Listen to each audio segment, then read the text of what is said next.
Welcome to another episode of This Is Why I Don't Vote, a podcast.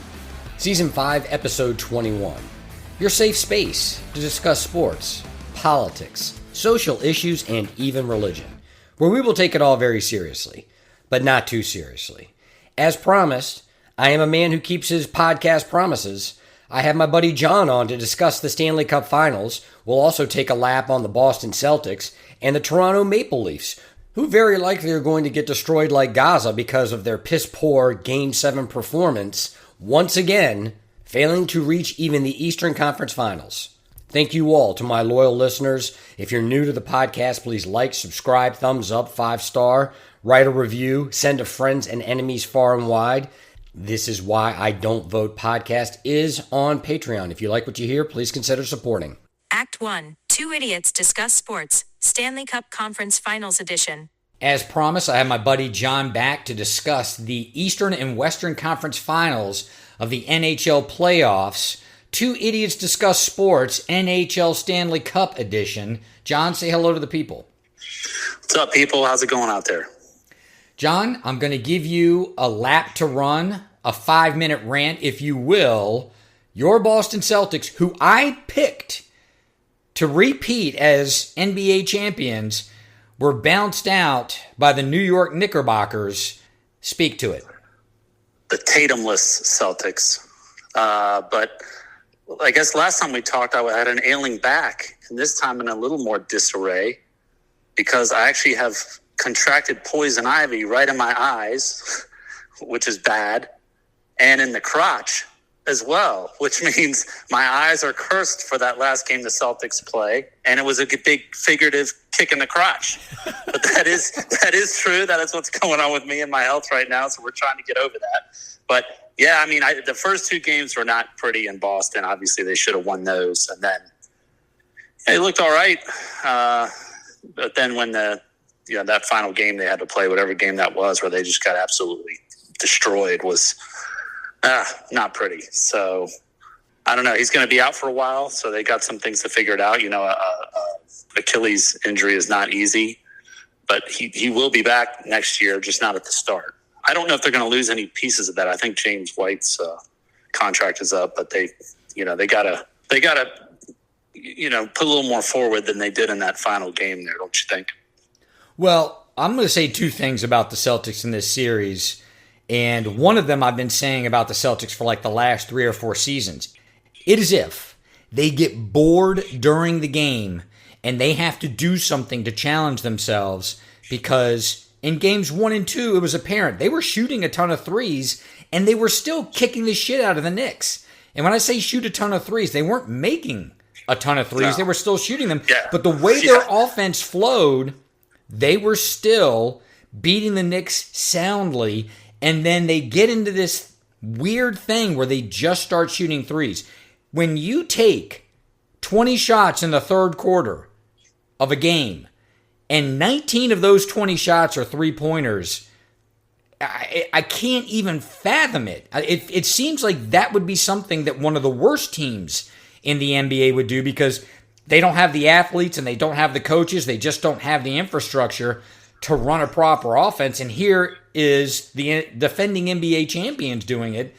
It's just amazing to me. And that really, in my mind, lost in the series. But second to that, Kristaps Porzingis is the second coming of Bill Walton. Literally. He is such an effective player when he's in the lineup for the Celtics, and he just can't stay healthy. I think they would have had a much better shot had Porzingis been healthy enough to play in Game 7, even though they weren't going to play without Tatum, because I think the problem with Tatum, and problem's not the right word, but issue with Tatum is he's so good that too many guys on the floor, when he has the ball in his hand, start standing around and waiting for him to go one-on-one. And he can do it. And there's other players on the floor that can do it as well, but he's so effective that people don't get into the offense when the ball is flowing through him, because they expect him to either make an amazing one-on-one move to the basket or shoot a three. So the Celtics do have problems, if you could call them that, but it just seems like if they didn't see the three go down, they had the experience now, after everything they've been through in the past 5 seasons, they wouldn't get caught in a lull where they could go 25 for 100 over the course of the first 2 games, throwing them both away before they realize we need to do something different. Yeah, and the one game they won where they went high-low, they played really well. They made it look easy, so I don't understand why they don't do that more. The ironic thing is if they just sunk either one of those threes in the first 2 games, they would have won the first 2 games. But outside of that, shooting like that at home is an embarrassment. It's unacceptable. But they wouldn't have gone anywhere without Tatum anyway. So that's that. Let's hope he comes back strong next year and the team rebounds. That's really all you can hope for. I agree. I still feel like even if they lose James White, they're still going to be one of the best teams in the NBA.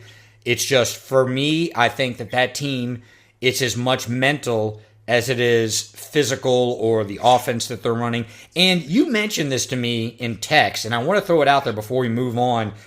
If you're the head coach of the Boston Celtics and your team gets into these droughts where they absolutely will not drive to the basket or play high-low, pick and roll, whatever, I think as a coach, you've got to stand up and say something. I think he's way too passive and way too buddy-buddy with these players.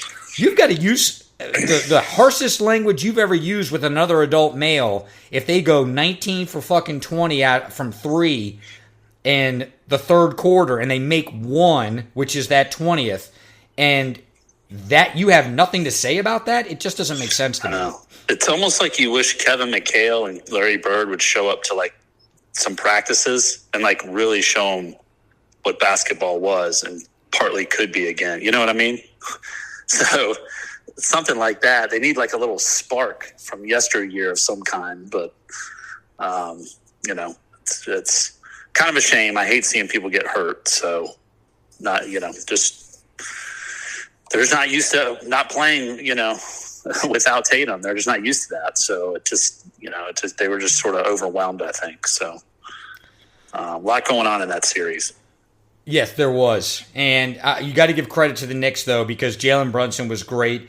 And Karl Anthony Towns, who I have lambasted on this podcast before, actually played pretty well during the series. Yep. So give credit where credit is due. Let's also give credit where credit is due in failure. The Toronto Maple Leafs, the 7th Game 7 that they've lost in a row, they lose 6-1, or either 6-1 or 6-2 to Florida. It was not that close. It was an ass-kicking. I believe the stat that I saw, John, was that Toronto gave up the most shots in the first 2 periods of any game in the regular season or in the postseason in that Game 7. And they were down 5-0. Toronto has scored in the last 5 games. I have this stat in front of me. In the last 5 Game 7s, they've scored 5 goals, 1 goal in each game. Well, so they're doing it wrong. They need to go get the coach from Dallas who never loses in Game 7 and just put him in there for the Game 7. But that's really all they need. No, but in all reality, to give up, 12 goals in 2, clinching games, at home, 12 goals and only score 1. You got to make some changes there. They're going to have to do what Boston did this year and just do a wholesale dump. They're going to have to. It's just not working. They've got to. I don't know. It's a head scratcher for me too. But they just are. And Berube's a solid coach. I thought that would help. It's like they're cursed almost or something. Well, that was my question to you. Was going to be, what do they do? Do they keep the nucleus of this team together? No, it's not. You answered that. I think that it's going to cost Brendan Shanahan, who I believe is their general manager, his job, or he's the head of player personnel. It's going to cost probably Berube his job. I don't know that you could trade Austin Matthews. He is an iconic player. He had another good season, but he is the Ron Gant of hockey. Remember Ron Gant from the Atlanta Braves in the 90s? Yep. His postseason batting average was below 200. I think it was something like 173 or something. He just disappears in the playoffs. And what's the point of having all of these great regular seasons if you can't ever do anything in the playoffs? So I think there's going to be a wholesale change, and it could include trading someone like Matthews and, like you said, just rebuilding for the future. I think Matthews stays. Mitch Marner's gone. It's just crazy to me that they were like the Red Sox for all those years. But you just need it's one thing if you lose by a goal or two and you show some spirit and heart. They just look flat those last two games at home. There's no other way to describe that. That you can't do that.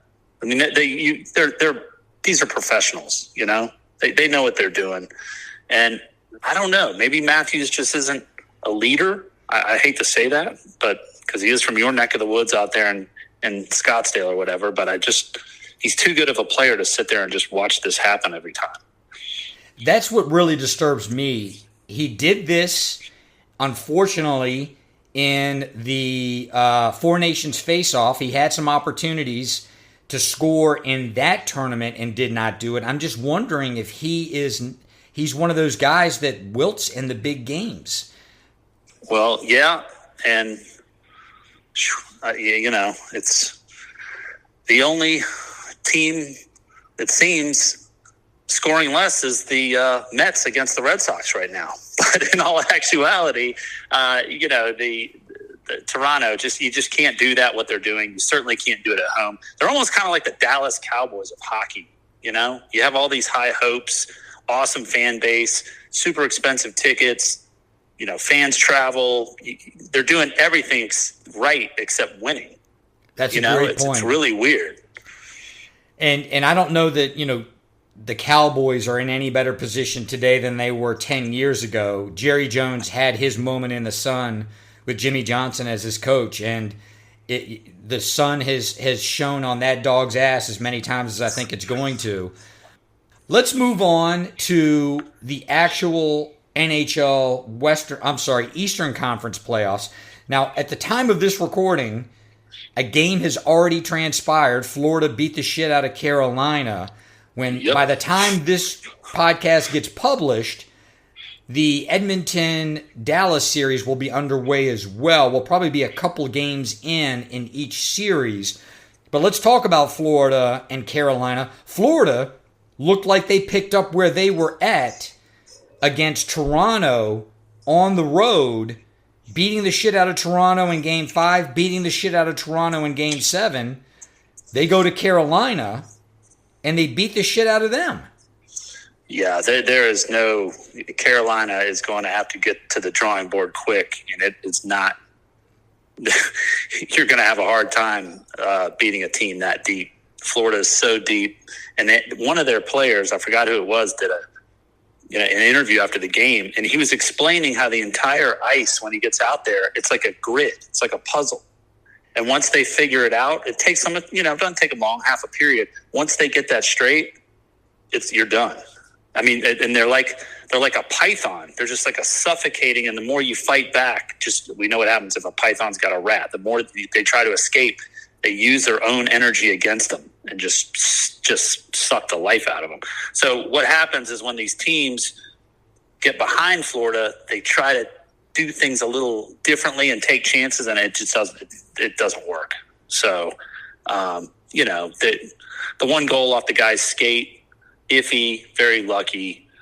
Bobrovsky was awesome. The one save where he didn't even have a stick was unreal, but they really exposed Carolina's weaknesses on lane play and some things like that. I thought Florida was much better in the corners. Carolina did get a lot of shots, so they're still, getting a heavy amount of shots. But it's just backbreaking. I think Florida, between the couple of the periods it lapped over, they went like 13 minutes or more without a shot. They didn't even have a shot on goal, and then Marchand scores. And it's funny that people wouldn't guess it. The Florida player with the most points in the playoffs is actually Brad Marchand. So he's playing unbelievable. He's on the third line. Most people he would be a solid second line player on almost any team. And they just put him on the third line and it still produces. So I think this is going to maybe 6 games. I got Florida going, as I predicted at the very start, Florida going to the finals. They don't have any major injuries. They seem deeper than last year, if you can believe that. I'd say they take it in 5 or 6. Adding Marchand was a huge addition. You stole my thunder, too, because the note that I had made was when you've got a guy on your third line who is leading your team in scoring in the playoffs, or I apologize, in points in the playoffs. How many teams can you go back throughout the course of these Stanley Cup years? Even those great Red Wings teams, I don't think that they had a third liner that was leading the team in points. So when you have an addition of somebody who's got that much playoff experience and who's still producing, and because of the faith that you have in the guys who won the Stanley Cup last year, you can only put him on your third line. It's a plethora of riches. And I wish I could disagree with you or I could extend this segment, but I can't see the way Florida's playing right now that Carolina is going to beat them. And if Carolina plays their best, maybe they could push it to 7 games. But as you said, what Florida does well is they wait, they're patient, their forecheck is amazing, their counterattacks are amazing because they muck up the middle of the ice between the red lines. They make it so difficult for you to get into your offense, and before you know it, they're counterattacking you, and you always feel like your defensemen are in a odd man rush. So I'd like to say we're going to see 7 games and it'll be exciting. I'm thinking like you, it's probably going to be 5 games. Maybe Carolina pushes it to 6 by winning the game in Florida. I don't know, man. It doesn't look good. No, and then but one thing with both teams, there have been some absolutely punishing checks in that first game. I mean, I could just ones that I could look at and I was like, oh, I know that hurts. I've been there before playing hockey. But so let's hope no one gets hurt. And if Florida can get it done earlier, they're going to need a little bit of rest because of the way these two teams are playing. But I do, the experience is showing Florida is just, I think, the deepest team in the NHL, in my opinion. Well, I think they're proving that on the ice. And I want to give Florida credit because we just, we lampooned the Toronto Maple Leafs. We didn't lampoon, but we had to criticize them for the way that they played. But let's not take away from the fact that Florida makes a lot of teams look bad, particularly on their home ice, because Florida will get up a goal or two, and you can see, as you just stated in that Toronto segment, that the home team starts to press, and they start to get a little nervous and anxious, and they want to do a little bit more to keep the puck in the offensive zone or to make a play, and that's what leads to all of those turnovers, to not being able to control the puck well, particularly through the middle of the ice, and Florida feeds on that. So you got to give Florida credit that they made Carolina look as bad as they did, and Carolina's a damn good hockey team. Yep. I don't know that we need to belabor that series because I think you and I both agree that Florida's on their way to their second Stanley Cup appearance. But that brings us then to a much more compelling series, which is a rematch of last year's Western Conference Finals, the Dallas Stars and the Edmonton Oilers. Dallas obviously looking for some revenge. And we discussed this last year, they probably should have won that series last year. They made enough mistakes, they shot themselves in the foot enough to allow Edmonton to advance. Do you see that repeating itself? Do you see Ottinger being able to rise to the moment? Well, what I do see, and if you recall in the last podcast we did before the playoffs, I told everybody that Mikko Rantanen was going to be a difference maker. No one ever knew it would be by that much, but he's absolutely playing incredible in that whole Finnish line. But I put the slight edge to the Oilers because they have something to prove. There's something about wanting to get back there and ultimately win the cup that I think is just a little bit more than the Stars. I mean, now the Stars have done great. They've been to the conference finals many years, I think 3 in a row, what have you. I think they're a year away maybe, but I wouldn't be shocked if either team won. I am absolutely shocked how the Oilers beat the Knights. It just disposed of them. That should have been a sweep if it weren't for that one goal with like half a second left. And even the Kings. I mean, there was some questionable refereeing in that. But I think with all this, Edmonton definitely has something to prove. I'm going to say if it goes 6 games, Edmonton wins. If it goes 7 games, Dallas wins, just because they'd be back at home and they never lose in Game 7. But I am giving the Oilers the edge. I think they got a much better defensive lineup. They score the most goals out of any team. Their power play is no good, and Dallas's power play is awesome. But Edmonton doesn't take very many penalties. So there should be a balance here. Ottinger's going to have to be absolutely lights out. He's been solid. The Pickard, however you pronounce that, for the Oilers, the goalie, was 6-0 right now in the playoffs. But Skinner's going to start because the other guy got hurt for a couple games. So Skinner's 2-1. He's not the best as we've seen, but when it counts, he can get there. I don't know how you stop the McDavid line. The Draisaitl line is going to be of a more defensive deal to try to stop Mikko Rantanen's line. I think it'll be a tight series like last year. But I don't know. There's something about the Oilers. And I know they've sat out for several days now, so I don't know if that'll hurt them or not. But I think this is a much better matchup than the Eastern side for sure. No doubt that it's a much better matchup, and that's probably because either one of these teams, they're going to have a hard time with Florida as well, as we saw last year with Florida, the way that they shut down Edmonton and strangely ran into that lull after they had gotten up 3-0, allowing Edmonton to come back in the series. I don't know that that's going to happen again, but I do agree with you that they're going to have that opportunity because I think Edmonton beats Dallas again. I'd like to say that Dallas is ready, but you mentioned 2 things that I think are problematic for Dallas. It's hard to keep up scoring with Edmonton. Now, I know they played Winnipeg, and Winnipeg also has a high-powered offense. I don't think that Winnipeg is on the same level as Edmonton in their maturity and their experience in the playoffs. So that's the first thing. But the second thing is, it's strange to say this because Ottinger has a better resume. I said this last year. Ottinger has a strange, and there are many goalies out there that mirror this. He has this strange ability to let in some of the worst goals you've ever seen at these pivotal moments in a game, and then he snaps back and he's great for a while. But if you're talking about 2 evenly matched hockey teams and you're talking about games that are going to be won 3-2 or 2-1, you can't let in that shitty goal. You just can't do it. And you've got somebody on the other end like Skinner.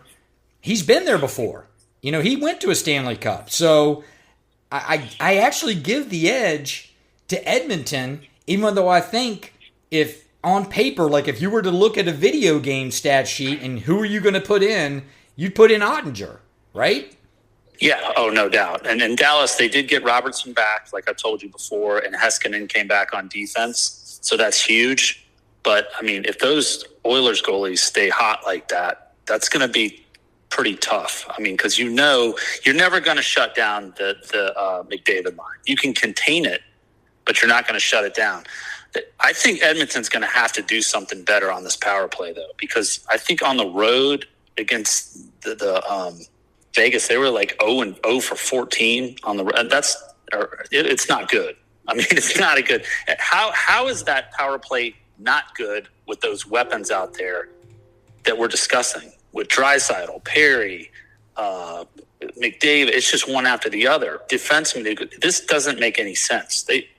If Edmonton does not win this or the cup, I can promise you right now it's going to be because they have not turned their power play around. They have got to do something about it. Because these series they won, even though they won, it would have been much more convincing if their power play was clicking. And I can't figure it out. I don't know why it's not better. I just cannot figure it out. Well, since you and I both agree on the Stanley Cup final, Florida versus Edmonton. Let's talk about that because I can't pick Edmonton if their power play is going to be in the teens or the low 20s. If they can't convert any better than that, given what we saw last year, when Florida went into their lull and allowed all that open ice for Edmonton to skate, it was no contest. No one is going to compete with Edmonton if you want to go skate up and down the ice against them. They're going to kill you. But Florida woke up and they were like, why are we allowing this to happen? Again, it was in a Game 7. And I think really Edmonton, they weren't ready to play that tight style. And that's the way that Florida plays anyway. I don't see Florida, allowing that to happen again. If they have a 3-0 lead, they're going to put Edmonton away in at least 5 games, but probably 4. But if Edmonton's going to win the series against Florida, their power play is going to have to be 35%. Yeah, it's going to have to be much better. That Seth Jones and Marchand are on Florida now, so they're a better team. I'm not. That series might go longer. I think Florida's just too physical and just too deep with the lines. I think that's going to be the difference maker when it's all said and done. They have a better power play than Edmonton. They definitely do. Not outstanding, but better. I think that'll be a very heavily goalie-dependent series in the finals. Doesn't matter which teams are in there. But I am going to give an edge to Florida for buying into the system that they have. They go out and get leaders. They don't necessarily grow them from farm system quite like Dallas does, but they go out and they get leaders. The leaders buy into the system that they have. Top to bottom, they got leaders everywhere on that team, all over the place. It's crazy. And when they play that Florida style hockey, it's demoralizing.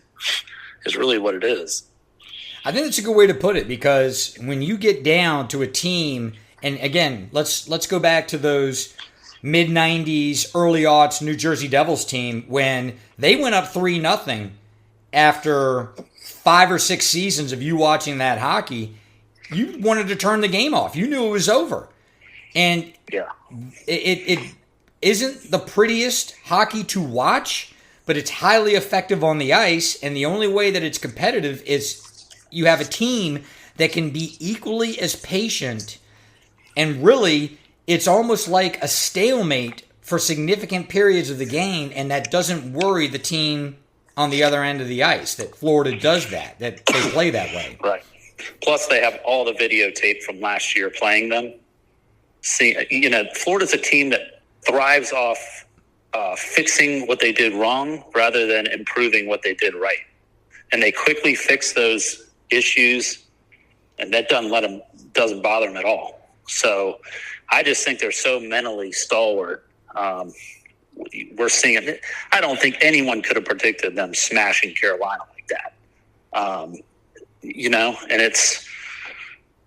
they're just tough. I give them credit. I mean, they don't have a lot of injuries right now. So, I mean, that's the other thing. They were a little banged up last year, but they did steamroll some teams coming in last year. But, I just think they know how to win, plain and simple. And to have those additions of Marchand and Seth Jones is just, I don't know. That's got to be a coach's dream right there.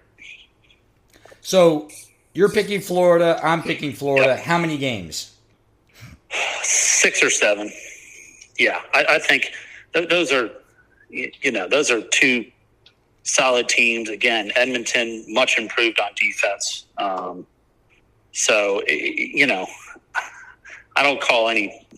don't think it's going to be blowout city by any means in that series. So, but these teams got to get there first. I think the Florida-Carolina series is much easier to call than the Dallas-Edmonton series, but I think this will be a matchup. I don't think there's been a matchup, since it's been a long time since there's been a matchup in the NHL. It's been quite a while. So, it would be fun to see a matchup too in terms of the fan bases and what have you. So I'm looking forward to tonight's first game just to see how that speed is in the West versus the East. I give the nod of the speed to the West. Even in those finals, I give the nod to whichever team makes it, the Stars or the Oilers, more than Florida, more speed, but I give the system edge to Florida, and I think the system will win out. Yeah, I agree. I'd like to not agree. I mean, even if Dallas wins, Dallas also has a lot of pieces that would match up well with Florida, but over the course of 7 games, and if going back to Ottinger, if I have to take a goalie and it's Borowski versus Ottinger, I take Borowski every day of the week and twice on Sunday. Yeah, if Borowski plays like he did yesterday in that game, it's going to be pretty hard because Carolina gets a lot of shots. They get the most shots. Edmonton scores the most, but Carolina gets the most shots. If Edmonton had an absolutely dominant power play, I might have a different outlook. Don't know why they don't. It's just a big of a head scratcher as why Toronto can't close things out. But I don't know. I'm not a hockey coach, so it is alarming to me. So. Well, I appreciate you coming back on the podcast, and I'm going to give you a minute here to gloat because my New York Metropolitans are at the Boston Red Sox, and stemming from the Subway Series they played against the Yankees, Mets are struggling now scoring some runs. They haven't been hitting well since they came back from the West Coast. Go ahead and take your lap. They scored 1 run in 2 games in Fenway Park. I know the weather hasn't been terrific up there, but come on, you got to do better than that. It's interesting, but I mean, 1986 is or whatever when the Mets won the World Series against the Sox, right? That or whatever that was, but it was 86. That still just burns all of us Sox fans. So. It puts a big smile on our face, but hopefully I can catch some of that game tonight in between periods would be nice. Assuming the weather, I got to see what the weather is like up there. So, right. Well, look, I appreciate you doing these podcasts with me. I look forward to doing our NHL season preview here in a few months, which is crazy to say, but it literally is only a few months that we will be doing that. And enjoy the rest of the Stanley Cup Finals. You too, and I heard Belichick is possibly getting married. Proof that love and not looks conquers all, Patrick. I hope that's true because he will officially be the dumbest sugar daddy in the history of the world. There we go. All right, have a good one. Act 2, Epilogue. The rumor mill is swirling. It appears to be true that Bill Belichick is in fact engaged to a 24-year-old that has him wrapped completely around her finger. Bob Barker, Johnny Carson, Lute Olson, Paul McCartney, please step forward and tell this man what a fucking idiot he is. The over-under for that marriage is 5 years. I actually give it 6. I think that because she's 24 years old, she's going to hit 30, she will have milked him at that point for all he is worth to her. Not only monetarily, but from a social status. Then she can go on, become a B-list celebrity and hang around the socialite circles in Miami and Las Vegas and maybe even New York. The X factor is the Carolina job. If he does terribly at Carolina, sullies his reputation, and then is fired, they're done. I'm on the record. Let's see how it plays out. This is Why Don't Vote, a podcast.